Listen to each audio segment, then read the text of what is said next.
ఐదేళ్ల హితేక్ష హత్య కేసులో కీలక పరిణామం చోటు చేసుకుంది. కుటుంబ సభ్యులే హత్య చేసినట్లు అనుమానిస్తున్నారు. హత్య జరిగిన కొద్దిసేపటికి చిన్నారి డ్రెస్సులను కుటుంబ సభ్యులు దాచిపెట్టారు. 11 నిమిషాల సీసీ ఫుటేజ్ మిస్సింగ్ పై అనేక అనుమానాలు వ్యక్తమవుతున్నాయి. డాగ్ స్క్వాడ్ బృందంతో పోలీసులు దర్యాప్తు చేస్తున్నారు.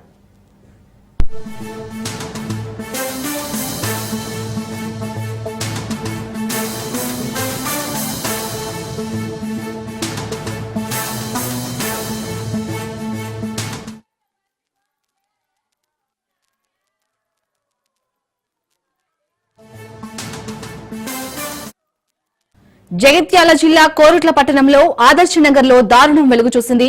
అభం శుభం తెలియని చిన్నారిని గుర్తు తెలియని వ్యక్తులు అత్యంత పాశవికంగా హతమార్చారు. జగిత్యాల జిల్లా కోరుట్లలోని ఆదర్శ నగర్ లో 5 ఏళ్ల చిన్నారి దారుణ హత్యకు గురైంది. ఈ ఘటన స్థానికంగా తీవ్ర కలకలం సృష్టిస్తుంది. దీంతో రంగంలోకి దిగిన పోలీసులు దర్యాప్తు ముమ్మరం చేశారు. బాలికపై అత్యాచారం చేసి హతమార్చినట్లు ఆనవాళ్లు లభించడంతో పోలీసులు ఈ కోణంలో విచారణ చేపడుతున్నారు.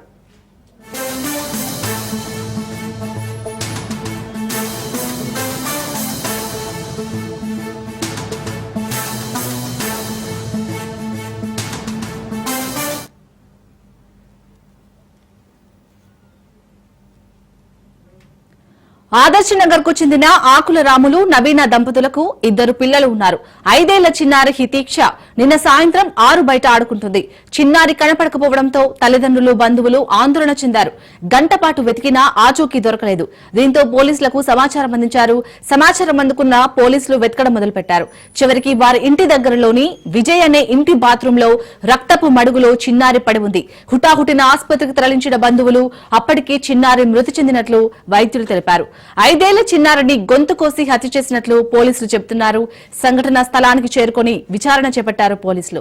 రైట్ గా ఇదే అంశానికి సంబంధించి పూర్తి అప్డేట్స్ మా ప్రతినిధి రవీంద్ర అందిస్తారు. రవీంద్ర, శాలిని కొరుట్లకు సంబంధించి ఆదర్శ్ నగర్ లో నిన్న 10:30 సమయంలో అయితే చిన్నారి 5 సంవత్సరాల చిన్నారి కూడా ఒకవైపు కనబడకుండా పోవడంతో తల్లిదండ్రులు పోలీసులకు అయితే సమాచారం అందించడం జరిగింది. సాయంత్రం సమయంలో ఒకవైపు వాళ్ళ ఇంటికి దూరంలో ఉన్న ఒక ఇంట్లో పాప విగత జీవి కూడా పడిపోవడంతో అప్పటి నుంచి పోలీసులు అయితే ఇంటరాగేషన్ చేస్తున్న పరిస్థితులు అయితే కనబడుతున్నాయి. అయితే ఏం జరిగింది, పాప ఇక్కడ నుంచి ఎటు వెళ్ళింది, ఇక్కడ నుంచి వెళ్ళడానికి గల కారణాలు ఏందని కూడా దాదాపు నిన్న సాయంత్రం నుంచి కూడా ఇప్పటి వరకు పోలీసులు అయితే దాని మీద ఒక క్షుణ్ణంగా ఒక డిఎస్పీ స్థాయి అధికారి దానికి సంబంధించి ఒక టీం కూడా ఏర్పాటు చేయడం జరిగింది. పాప ఎక్కడి నుంచి ఎటు తిరిగిందనే కోణంలో కూడా దాని సీసీ ఫుటేజ్ కూడా లభ్యమైంది. అయితే ఆ సీసీ ఫుటేజ్ వాళ్ళకి ఇంట్లో ఉన్న సీసీ ఫుటేజ్ లో చూసుకున్నట్టయితే 11 minutes వీళ్ళకి సంబంధించిన చిన్నమ్మ ఇంట్లో ఒక 11 నిమిషాల ముందు ఒక డ్రెస్ లో ఉండడం, తర్వాత మళ్ళీ ఈ ఘటన జరిగిన అనంతరం కూడా మళ్ళీ ఒక 11 నిమిషాల తర్వాత వేరే డ్రెస్ మార్చుకోవడం. అంటే ఈ 11 నిమిషాలు మధ్యలో ఉన్న 11 నిమిషాల సీసీ ఫుటేజ్ కూడా ఎరేజ్ చేయడం జరిగింది. అంటే ఈ ఆధారంగా అంటే ఎరేజ్ చేసిన ఈ ఫుటేజ్ ను ఆధారంగా చూసుకొని పోలీసులు అయితే వీళ్ళ చిన్నమ్మను అదుపులోకి పాప చిన్నమ్మను అయితే అదుపులోకి తీసుకోవడం జరిగింది.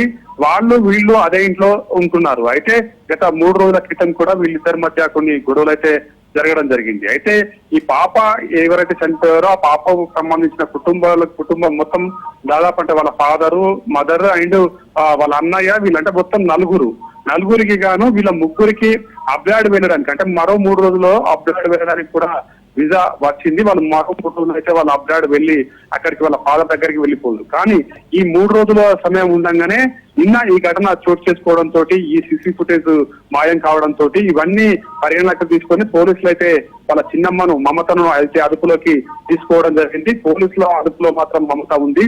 సి టీమ్స్ అయితే ఆ మమతను ఇంటరాగేషన్ చేస్తున్నారు. అంటే ఏం జరిగింది, ఎందు గురించి జరిగింది, ఎట్లా జరిగింది అనే కోణంలో వాళ్ళు ఇంటరాగేషన్ చేయడం జరుగుతుంది. అంటే వాళ్ళ ఇంటికి దగ్గరలో దాదాపు ఒక 100 మీటర్ల దూరంలోనే పాప మిగతా జీవితంగా పడిపోవడము, ఆ గొంతు కాడ కట్ చేయడము ఇటువంటి సంఘటనలు చోటు చేసుకున్నాయి. కాబట్టి కంపల్సరీ మళ్ళీ ఈ సీసీ ఫుటేజ్ లో కూడా దాదాపు ఒక 11 minutes సీసీ ఫుటేజ్ ఎరేజ్ చేయడము, ముందు ఒక డ్రెస్ లో ఉండడం, తర్వాత ఒక డ్రెస్ లో ఉండడం, ఈ ఆధారాలను బట్టి ఆమె అయితే ఇంటరాగేషన్ చేస్తున్న పరిస్థితి కనబడుతుంది. మరి దాంట్లో వీళ్ళ మధ్యలో గత 3 రోజుల కిందట కూడా గొడవలు జరగడం ఇలాంటి సంఘటనలు చోటు చేసుకున్నాయి. కాబట్టి మరి ఈమెనే చంపి ఉంటుందా, ఎందు గురించి చంపితే ఎందు గురించి చంపింది, దేని విషయంగా చంపింది. వీళ్ళు ఇంకా 3 రోజులు అయితే వాళ్ళు అబ్రాయిడ్ వెళ్ళిపోతారు. అబ్రాయిడ్ వెళ్ళిపోయి అక్కడ సెటిల్ అయ్యే అవకాశం ఉంటుంది. కానీ వీళ్ళకు గొడవలు జరగడము ఇవన్నీ సమస్యలు చూసుకున్నట్టయితే వీళ్ళకు పడకపోవడంతో మరి ఈమె ఆ పాపను చంపేసిందనే కోణంలో కూడా పోలీసులు ఆరాధిస్తున్న పరిస్థితి అయితే కనబడుతుందని చెప్పొచ్చు. వీళ్ళకి సంబంధించిన భర్తలు ఇద్దరు కూడా బయట అంటే గల్ఫ్ కంట్రీస్ లోనే ఉంటారు. వీళ్ళిద్దరు ఇక్కడ నివాసం ఉంటారు. మరి వీళ్ళిద్దరి మధ్య గొడవలు జరగడం ఇటువంటి సంఘటనలు చోటు చేసుకున్నాయి. కాబట్టి పాపను ఈమె ఎందుకు చంపింది, మరి ఏ విధంగా చంపింది, ఎందు గురించి చంపింది, వీళ్ళ మధ్య గొడవల కారణంగా చంపిందా లేదా ఏదైనా కారణాలు ఉన్నాయా అనే కోణంలో కూడా పోలీసులు ఆరాధిస్తున్న పరిస్థితి అయితే కనబడుతుందని చెప్పొచ్చు. ఏదేమైనప్పటికీ కూడా ముక్కుపచ్చలారని చిన్నారి 5 సంవత్సరాల పాప ఏం కూడా తెలియదు, వాళ్ళకి అభంశుభం తెలియదు. కాబట్టి ఒక సొంత చిన్నమ్మాయి ఆమె చంపినట్టయితే ఇంత అగాత్యానికి పాల్పడడానికి గల కారణాలు ఏంటి, అంటే ఒక చిన్నమ్మాయి ఉండి ఈ విధంగా చేయడానికి గల కారణాలు ఏంటని కూడా పోలీసులు ఆరాధిస్తున్న పరిస్థితి కనబడుతుంది. మరి ఈమె చంపినట్టయితే కంపల్సరీ పోలీసులు మరి కాసేపట్లో వెల్లడించే అవకాశం అయితే కనబడుతుందని చెప్పొచ్చు. కుటుంబ సభ్యులైతే నిన్న ఉదయం వేల నుంచి కూడా శోక సముద్రంలో మునిగి తెలిసిన పరిస్థితి కనబడుతుంది. వాళ్ళ మదర్ అంటే ఈ సమస్య జరిగిన విషయాలు కూడా వాళ్ళ మదర్ వెల్లడించడంతో ఇది కూడా బయటపడిన పరిస్థితి చెప్పవచ్చు. పోలీసులు వచ్చి ఆ సిసి ఫుటేజ్ చెక్ చేసినప్పటికీ కూడా దీంట్లో 11 minutes సిసి ఫుటేజ్ మాయమవ్వడము, ఎరేజ్ చేయడము, అదేవిధంగా ముందు ఒక డ్రెస్, సెకండ్ ఒక డ్రెస్, అంటే 11 నిమిషాల తర్వాత మరో డ్రెస్, ఇవన్నీ ఆధారాలను బట్టి కూడా పోలీసులు ఆధారాలు సేకరిస్తున్న పరిస్థితి కనబడుతుంది. టీం కూడా దీంట్లో క్షుణ్ణంగా పరిశీలిస్తున్నారు. మరి ఈమె ఎవరితో కలిసి ఆ పాపను హత్య చేసింది, హత్య చేయడానికి గల కారణాలు ఏంటి, ఈ విధంగా చేయడానికి గల కారణాలు ఏంటి అని కూడా పోలీసులు దాన్ని క్షుణ్ణంగా ఒకవైపు ఆరాధిస్తున్న పరిస్థితి కనబడుతుంది. ఆమెనైతే ఇప్పుడైతే అదుపులో ఉంది, ఇలా చిన్నమ్మనైతే అదుపులో ఉంది. మమతను పోలీసులు అయితే ఇంట్రాగేషన్ చేస్తున్నారు. మరి కాసేపట్లో మాత్రం పోలీసులు దానికి సంబంధించిన వివరాలను వెల్లడించే అవకాశం కనబడుతుంది. ఏది ఏమైనప్పటికీ కూడా, ఏమైనా పగలున్నా, ఏమైనా కక్షలున్నా, ఏమున్నప్పటికీ కూడా కంపల్సరీ ఇంత చిన్న ముక్కుల పచ్చలారని చిన్నారిని మాత్రం పొట్టన పెట్టుకోవడం ఇది సమంజసం కాదని కూడా అక్కడ ఉన్న ఆదర్శనానికి సంబంధించిన ప్రజలు కూడా చాలా ఆవేదన వ్యక్తం చేస్తున్న పరిస్థితి కనబడుతుంది. కుటుంబ సభ్యుల్లో మాత్రం ఈ రోజున నిన్నట్టుకున్న పరిస్థితి అయితే కనబడుతుందని చెప్పొచ్చు. మరి కాసేపట్లో మాత్రం పోలీసులు దీనిపైన వివరణ ఇచ్చే అవకాశం కనబడుతుంది. ఎందుకంటే ఇవన్నీ ఇంటరాగేషన్ అయిపోయినాక పాపం మీద ఘాట్లు కావచ్చు, పోస్ట్ మార్టం, ఇవన్నీ ఆధారాలను బట్టి పోలీసులు మరి కాసేపట్లో దీనిపైన వివరణ ఏ విధంగా ఇస్తారు, మరి ఈమెనే చంపిందా లేదంటే ఈమెతో పాటు ఇంకెవరైనా కలిసి ఈ పాపను హత్య చేసే విధంగా ముందరికి పోయారా అనే వివరాలు అయితే మరి కాసేపట్లో మాత్రం పోలీసులు తెలిపే అవకాశం అయితే కనబడుతుందని చెప్పవచ్చు. రవీంద్ర, ఎంత కుటుంబ తగాదాలు ఉన్నా అభంశుభం తెలియని జస్ట్ 5 ఏళ్ల పాపను మరి గొంతు కోసి హత్య చేసినట్లయితే అటు పోలీసులు చెప్తున్నారు. అంటే ఇంత ఘోరంగా అసలు వాళ్ళకి ఎందుకు గొడవ జరిగింది, అసలు మెయిన్ గా ఈ హితీక్ష తల్లిదండ్రులు ఏమంటున్నారు అంటే వాళ్ళ పిన్నిపై? ఎస్ సాన్వి, అయితే వీళ్ళిద్దరు అంటే చిన్నమ్మ పెద్దమ్మ వీళ్ళిద్దరు కాబట్టి అంటే ఒక కుటుంబం సంబంధించిన వాళ్ళే కావడంతో కూడా ఒకవైపు వాళ్ళ మధ్య గొడవ అంటే ఏ విధంగా గొడవ ప్రారంభమైంది అంటే వీళ్ళకు పిల్లలు లేరు. ప్రధానంగా చూసుకుంటే ఏంటంటే వీళ్ళ చిన్నమ్మకు అంటే ఈ మమతకు ఇప్పటి వరకు సంతానం కాని పరిస్థితి. అంటే వీళ్ళకైతే ఒక పాప ఒక బాబు ఉన్నాడు. మరి వాళ్ళ సంతానం అయిందా కాలేదా అనేది మాత్రం ఇప్పుడు ఇంకా తెలియలేదు. అంటే వాళ్ళకి సంతానం అయినట్టయితే ఇటు పాపను చంపడానికి గల కారణం ఏంటి, మరి కారణాలు అనేది ఏమైనా అనే కోణంలో మాత్రం ఇంకా వెల్లడించే అవకాశం అయితే కనబడుతుందని చెప్పొచ్చు. ఇప్పటి వరకు మనకు తెలిసిన ఆధారాలను బట్టి చూసుకున్నట్టయితే వీళ్ళకైతే ఒక పాప ఒక బాబు, అంటే బాబు అయితే ఇప్పుడు సురక్షితంగా ఉన్నాడు.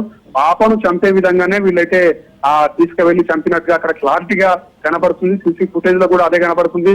మరి వీళ్ళ మధ్య గొడవలు జరిగాయి. వాళ్ళు అబ్రాయిడ్ ఇంకా 3 రోజులు అయితే అబ్రాయిడ్ వెళ్ళిపోతారు. అంటే వీళ్ళకి ఏమైనా కుటుంబ సమస్యలు కావచ్చు, ఆస్తి తగాదాలు ఏమైనా ఉన్నాయా, లేదంటే ఇక్కడ ఆస్తులకు సంబంధించి వివరాలలో ఏమైనా గొడవలు వచ్చాయా, లేదంటే ఇంకేమైనా తగాదాలతోటి వీళ్ళు గొడవలు పెట్టుకోవడం జరిగిందా అనేది మాత్రం ఇప్పటివరకు తెలియని పరిస్థితి.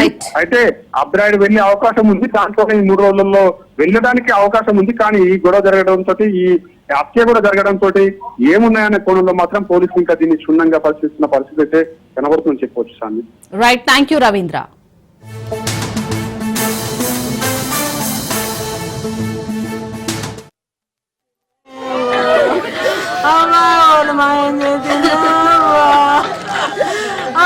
గన్నట్ల దొరికినవే అమ్మా, ఇంకా మూలకట్లమైనవే తల్లి, అంటే నీకు భయం పట్టలేదా గంగ? అమ్మా నువ్వు ఎంతమంది లేదు తల్లి ఎక్కిపించినా గంగ, నువ్వు దొరకలే గంగ. గంగలో మీ పెద్దడాడు వచ్చిండే గంగలో, మీ తాత వచ్చిండే గంగలో.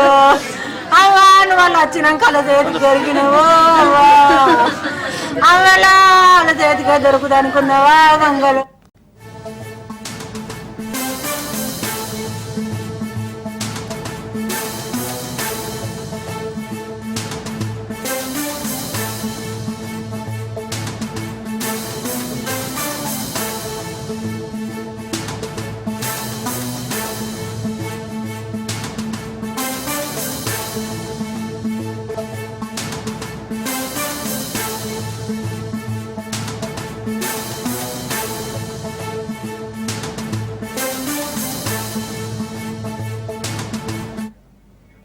నేషనల్ మెడికల్ కమిషన్ స్కామ్ తీవ్ర ప్రకంపనలు రేపుతోంది.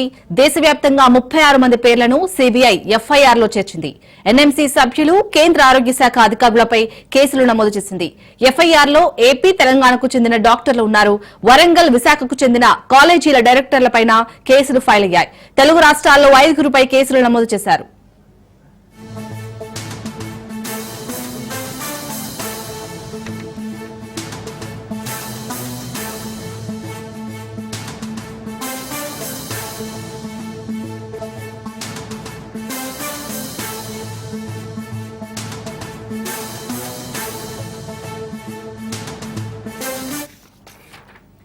Right, national medical commission scam కి సంబంధించి పూర్తి అప్డేట్స్ మా ప్రతినిధి క్రాంతి అందిస్తారు. క్రాంతి, ఇప్పటికే దేశవ్యాప్తంగా 36 మంది పేర్లను అయితే ఇటు సిబిఐ ఎఫ్ఐఆర్ లో నమోదు చేసినట్టుగా తెలుస్తుంది. అప్డేట్స్ ఏంటి?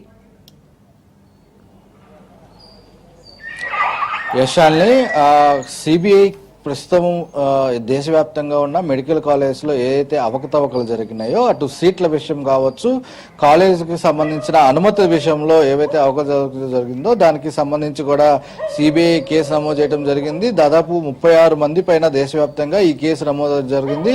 అటు తెలుగు రాష్ట్రాల్లో దాదాపు ఒక 4 పైన ముఖ్యంగా సిబిఐ కేసులు అయితే నమోదు చేసింది. ఇటు ఆంధ్రప్రదేశ్లో విశాఖకు సంబంధించి, అదేవిధంగా అటు తెలంగాణకు సంబంధించి కూడా తెలుగు రాష్ట్రాల్లో డాక్టర్ల పైన ముఖ్యంగా కేసులు నమోదయ్యాయి. డాక్టర్లే కొంత మధ్యవర్తిత్వం వహిస్తూ ఈ మెడికల్ కాలేజ్ కి సంబంధించి అటు అనుమతులు కావచ్చు, సీట్ల విషయంలో కావచ్చు, అంతా కూడా మధ్యవర్తిగా అక్కడ అనుమతులు కానీ ఎలాంటి ఫెసిలిటీస్ లేకపోయినప్పటికీ కూడా కేవలం డబ్బుతో ఇవన్నీ కూడా అనుమతులు వచ్చేలాగా చేశారనేది అభియోగంగా ఉన్న నేపథ్యంలో సిబిఐ దీనిపైన దృష్టి సారించడం జరిగింది.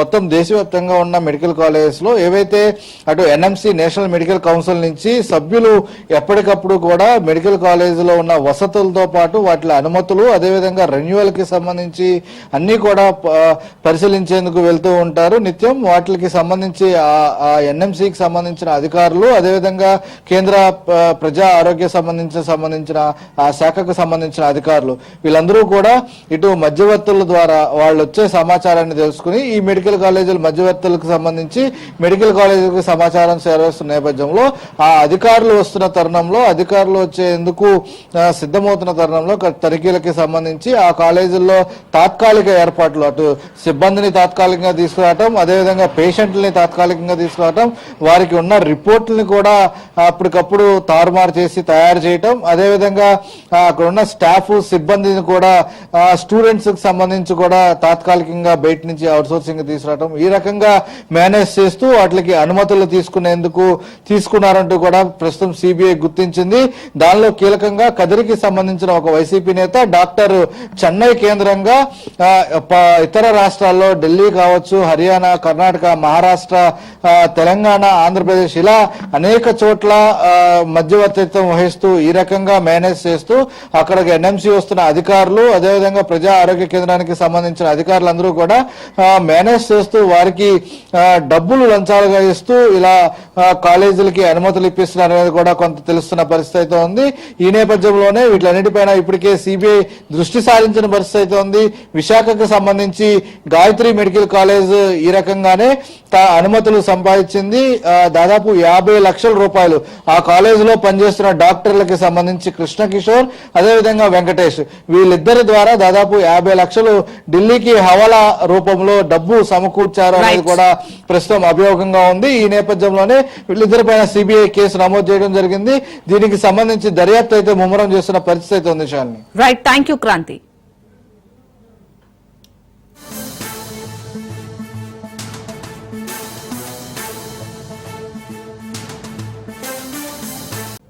సంగారెడ్డి జిల్లా పాసమైలారం సిగాచి పరిశ్రమ వద్ద కార్మిక సంఘాలు ఆందోళనకు దిగారు. కార్మిక సంఘాల నాయకులను పోలీసులు అడ్డుకున్నారు. పరిశ్రమ లోపలికి అనుమతి లేదంటున్న పోలీసులు తెలిపారు. పోలీసులతో కార్మిక సంఘాల నేతలు వాగ్వాదానికి దిగారు. Hello hello sir sir sir Venkatarajam phone మేము ఉన్నాం పంపిస్తాం. హలో ఓకే నేను అందులో తీసుకొని కొంతమంది తీసుకొని వచ్చి చూపెట్టి పంపిస్తాను.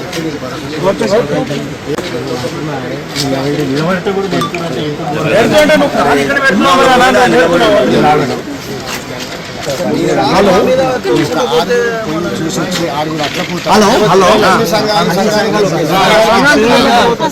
Sir sir sir Venkatarajam phone మేము ఉన్నాం పంపిస్తాం. హలో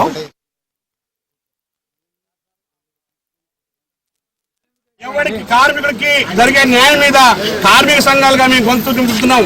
8 గంటల పనిదినం కావాలని కొట్లాడుతున్నాం. కార్మిక చట్టాలు కావాలని చెప్తున్నాం. ఈ ఫ్యాక్టరీ ఇన్స్పెక్టర్ వచ్చి ఫ్యాక్టరీ ఇన్స్పెక్టర్లు వచ్చి ఇన్స్పెక్షన్ చేయాలని కోరుతున్నాం. జాయింట్ ఇన్స్పెక్షన్ జరగాలని చెప్తున్నాం. కార్మికుడు కంప్లైంట్ ఇచ్చినా గానీ చర్యలు తీసుకునేటువంటి రైట్ కార్మిక చట్టాల్లో ఉంది. కానీ ఈ రోజు దాన్ని తొందరగా చెప్తున్నారు. ఈ ప్రాంతంలో ఉన్నటువంటి వలస కార్మికుల కోసం మా కార్మిక సంఘాలు కొట్లాడుతున్నాయి. ఈ ప్రాంతంలో ఉన్నటువంటి 8 గంటల పనిదినం అమలు చేయనటువంటి వారి మీద అమలు చేయాలని చెప్పి 10 గంటలు 12 గంటలు పని చేసేటువంటి మీద కొట్లాడుతున్నాయి. ఎక్కడ ప్రమాదం జరిగితే నష్టపరిహారం ఇస్తున్నాయి. ఈ రోజు కేంద్రంలో బీజేపీ ప్రభుత్వం కేంద్ర ప్రభుత్వం ₹1,00,000 ఇచ్చి చేతులు దులుపుకుంది. రాష్ట్ర ప్రభుత్వం ₹1,00,00,000 ఇప్పిస్తామని ఆదేశాలు ఇచ్చింది.